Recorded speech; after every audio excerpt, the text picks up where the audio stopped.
Hello everyone. आज है 20 अगस्त 2025। अब हम शुरू करने जा रहे हैं अपना आज का current affair news analysis.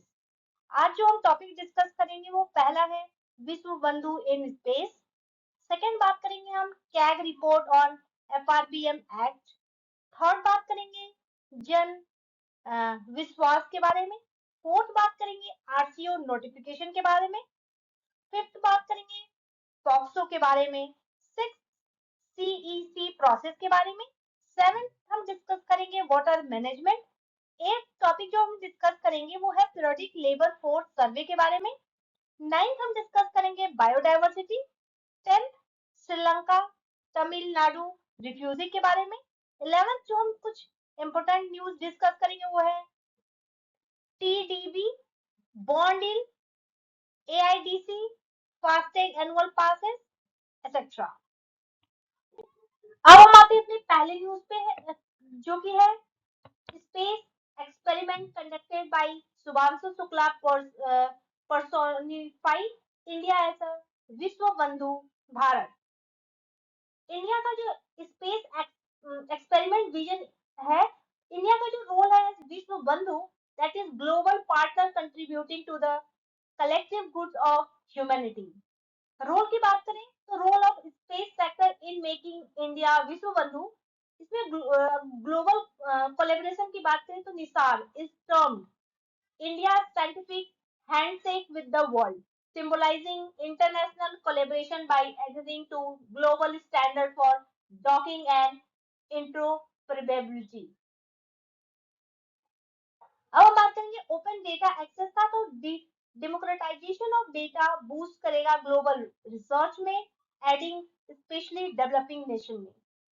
Tackling global challenges support करेगा डिजास्टर मैनेजमेंट में, एग्रीकल्चर में, क्लाइमेट में एंड हैजार्ड मॉनिटरिंग में।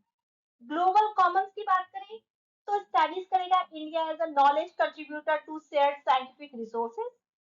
डिप्लोमेटिक लेवरेज की बात करें तो इनहेंस करेगा इंडिया का role in tech sharing, capacity building and sustainable growth, example नाविक। Tech power at low cost, ISRO का जो लो कॉस्ट इनोवेशन है शोकेस करता है इंडिया की एबिलिटी को to design and operate complex long duration space system. अब हम बात करेंगे क्या क्या मेजर स्पेस इनिशिएटिव है, जिसमें हम बात करेंगे Naseer ISRO synthetic aperture radar के बारे में, निसार मिशन के बारे में। तो ये एक अर्थ ऑब्जर्वेशन मिशन है with role in disaster management, climate monitoring, glacier tracking and agriculture.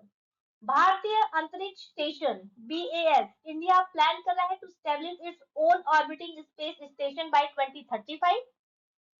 Crude lunar mission, जिसमें इंडिया का astronaut is targeted to land on the moon by 2040।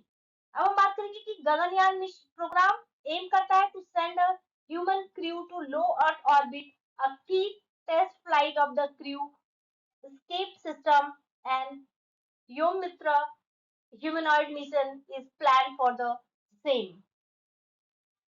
अब हम बात करें अगले न्यूज पे जो कि है CAG report on FRBM act presented in parliament. तो रिपोर्ट जो है एनुअल रिव्यू है of FRBM act compliance by the CAG prescribed under FRBM act 2003। FRBM act जो इनैक्टेड है to promote long term macro economic stability and intergenerational equity through reduction of deficit and thereby debt। की highlight करें report के बारे में तो central government का जो debt as percentage of GDP है कॉन्स्टेंटली डिक्लाइन कर रहा है to 57% of GDP end by March 2024 from 61.38 in financial year 2022-21 में।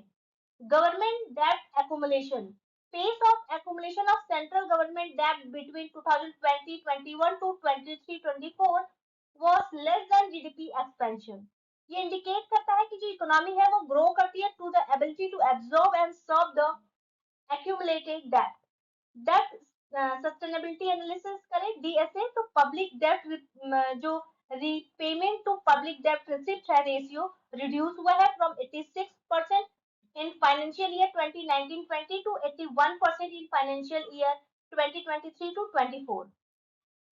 टारगेट क्या है अंडर FRBM एक्ट? तो central government shell ensure bye end of financial year 2024-25 that कि जो जनरल गवर्नमेंट डेब्ट है, सेंट्रल गवर्नमेंट डेब्ट एंड स्टेट गवर्नमेंट डेब्ट, वो एक्सीड नहीं होना चाहिए 60% ऑफ द जीडीपी के। सेंट्रल गवर्नमेंट डेब्ट एक्सीड नहीं होना चाहिए 40% ऑफ जीडीपी के। ये लिमिट करता है fiscal deficit up to 3% by GDP by 31st March 2021. Not given additional guarantee with respect to any loan on security of Consolidated Fund of India in excess of 0.5% of GDP in an financial year. अब हम बात करें third news पे, जिसमें हम बात करेंगे जन विश्वास अमेंडमेंट ऑफ प्रोविजन बिल 2025 के बारे में, जो कि इंट्रोड्यूस हुआ है लोकसभा में। ये इनिशिएटिव रिफ्लेक्ट करता है गवर्नमेंट के commitment to minimum government maximum governance as it processed 355 amendment across 16 central act administered by 10 minister or department. Purpose क्या है? ease of doing business and ease of living reform में, जो कि simplify करेगा compliance, updating laws and embedding trust based governance का। Background की बात करें तो बिल्ड ऑन जन विश्वास एक्ट 2023, जो कि डिक्रिमिनलाइज करता है 183 provision in 42nd central act. की फीचर बात करें बिल की तो डिक्रिमिनलाइजेशन, एक decriminalisation 288 provision and replace imprisonment clause for minor default and monetary penalties or warning। तो 4 एक्ट जो है वो जैसे tea act 1953, legal metrology act 2009, motor vehicle act 1988 and drug and cosmetic act 1940। ये पार्ट है Jan Vishwas act 2023 are proposed for further decriminalization under current bill. Rationalization of penalties. Penalties are made proportionate with guaranteed penalties for repeated offences. First time contravention की बात करें तो 76 offences जो कि 10 act के अंदर आते हैं will now act and advisory और warning for first time contravention. Ease of living enhancement की बात करें तो बहुत सारी जो प्रोविजंस हैं are proposed for amendment in New Delhi municipal council act 1994 and Motor Vehicle Act 1988 to facilitate ease of living. ये streamline adjudication. ये designated officers are empowered to impose penalty via administrative processes, thereby reducing judicial burden. Automatic penalty revision. ये fine है and penalty है will automatically 10% increase every 3 years to maintain deterrence without requiring new legislation. अब हम बात करेंगे ministry of power issue किया है revise draft notification on renewable consumption obligation RCO framework के बारे में। अगर हम नोटिफिकेशन की बात करें तो issue under energy conservation act ECA 2001 establish किया है mandatory year wise renewable energy consumption target from financial year 2024-25 through 29-30। ये जो गवर्नमेंट का मूव है towards RCO trajectory from present renewable purchase obligation to boost consumption of renewable energy. अब हम बात करें कि क्या है RPO, तो रिन्यूएबल परचेस ऑब्लिगेशन। जो RPO है मैंडेट करता है electricity distribution company, captive power producers and open access consumer to annually purchase a certain minimum amount of renewable energy out of their total procurement. ये mandate करता है electricity act 2003 का and government release RPO trajectory aim करता है to increase RPO to 43.3% by 2029-30 from 24.61% in 2022-23। ये इसका aim है significantly promote करना power procurement from renewable source and to establish a viable market for renewable energy technology. Draft के बाद जो RCO का फ्रेमवर्क है, RPO फोकस करता है on actual purchase of electricity from RE sources लेकिन जो आरटीओ फोकस करता है actual consumption from RE sources by designated consumers. जो ड्राफ्ट स्पेसिफिक आरटीओ है, minimum share of electrical energy consumption from RE sources for electricity distribution licensees, open access consumer and captive users का। ये create करता है binding obligation with penalty for non compliance overseas by bureau of energy efficiency.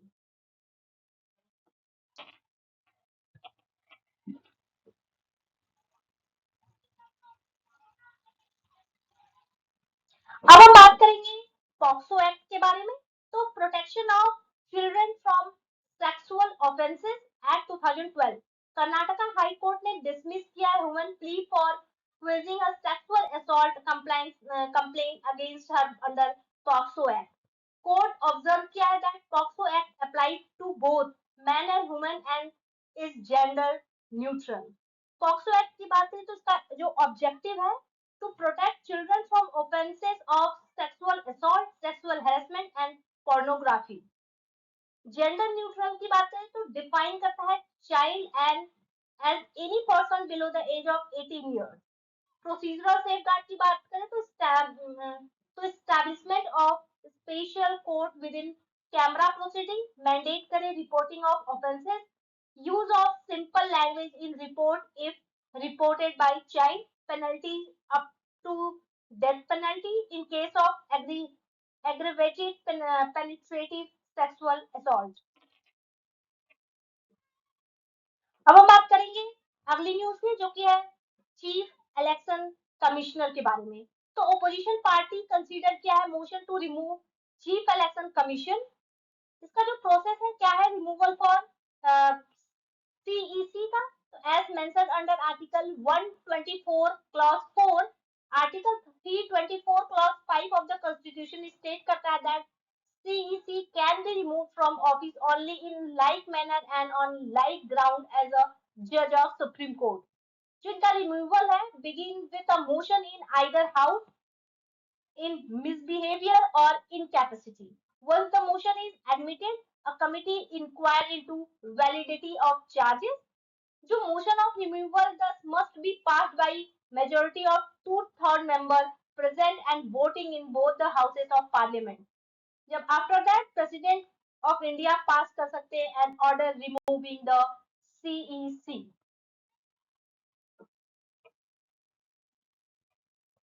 अब हम बात करेंगे ministry of state for Jal Shakti highlight role of modern technology of for water management and conservation का।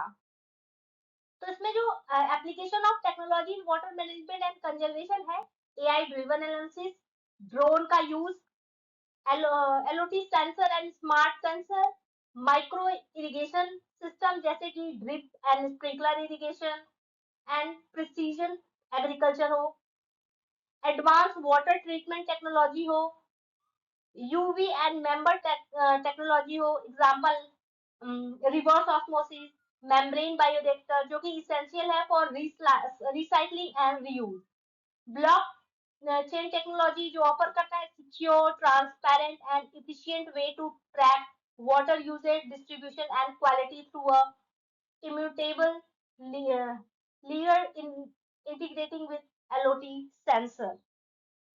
बात करें इंडिया का tech integration for ground water management का, तो इसमें जो जियोग्राफिकल इंफॉर्मेशन सिस्टम हेल्प करेगा monitoring of minor irrigation project का, real time data acquisition system help करेगा to install for monitoring surface and ground water level, India ground water resource estimation system developed by central ground water board, satellite data from platform like GRACE, Recovery and Climate Experiment are leveraged for large-scale groundwater storage assessment।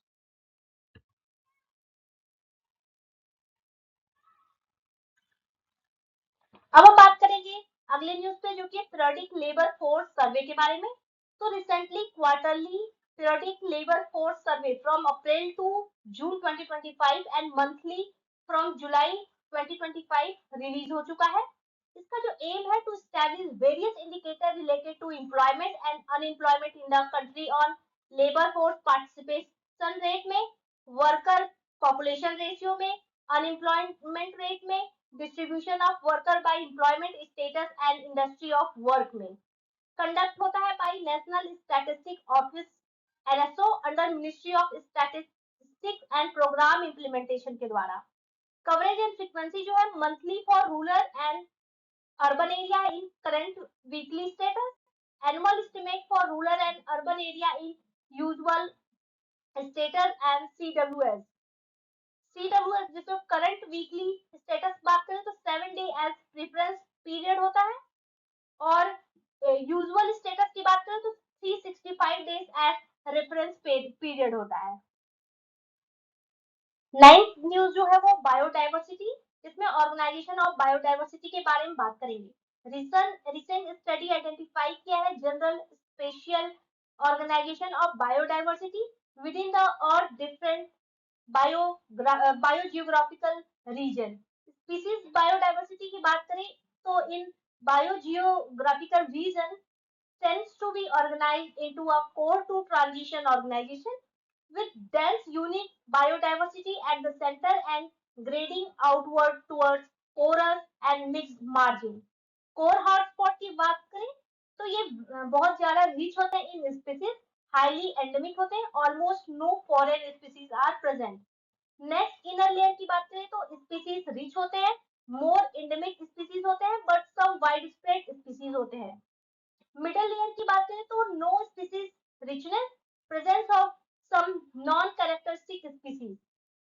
Transition zone की बात करें तो species poor dominated by wide ranging generalistic species from many region. अब हम बात करेंगे UNHCR के बारे में, जो कि है United nation high commissioner from for refugees के बारे में। तो यूएनएचसीआर जो है वो टेम्परेली सस्पेंड हो गया है, सस्पेंड किया है the process of facilitating the repatriation of Sri Lanka and Tamil Nadu refugees का। अगर हम यूएनएचआरसी के बारे में बात करें तो जेनेसिस क्या है, formally known as the office of high commissioner for refugees, और स्टैब्लिश हुआ है under United Nation General Assembly in 1950 in the aftermath of second world war. Objective क्या है, यूनाइटेड नेशन रिफ्यूजी एजेंसी है, dedicated to saving lives and protecting rights of refugee internally, जो displace करता है communities and stateless people को। जो की document है यूएनएचसीआर का, सर्व करता है guardian of 1951 refugee convention and it's 1967 protocol. इसका जो हेडक्वार्टर है वो जिनेवा स्विट्जरलैंड में है। ये रिसीव किया है Nobel peace prize both in 1954 and 1981 में।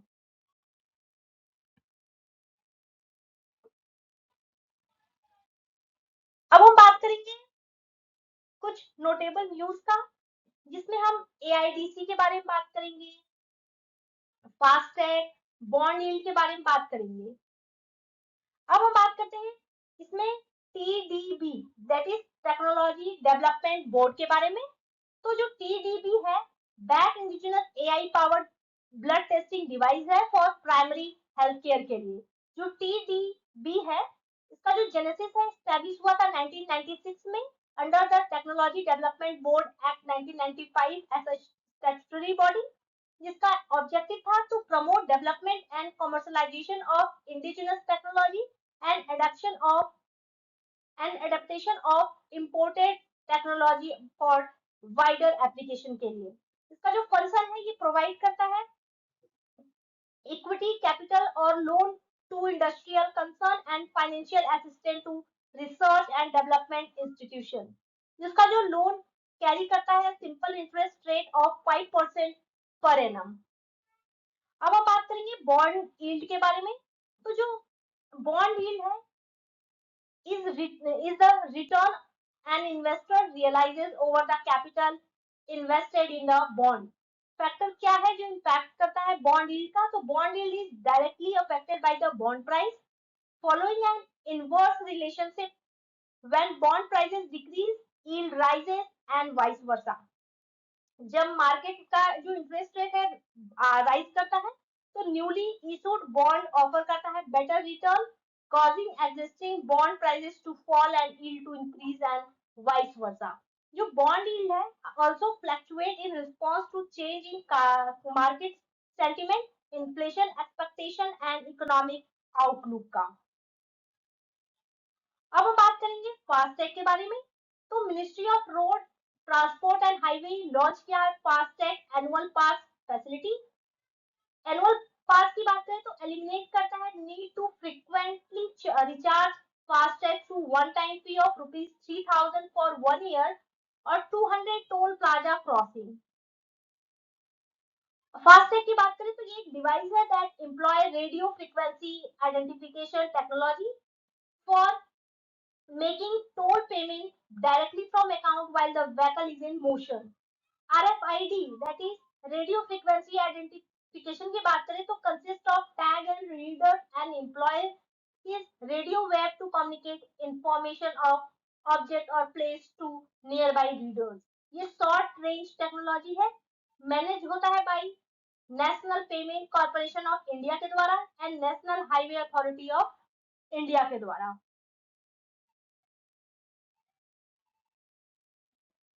एक न्यूज है जिसमें हम एआईडीसी के बारे में बात करेंगे, तो इसमें agriculture infrastructure and development cess के बारे में हम बात करेंगे.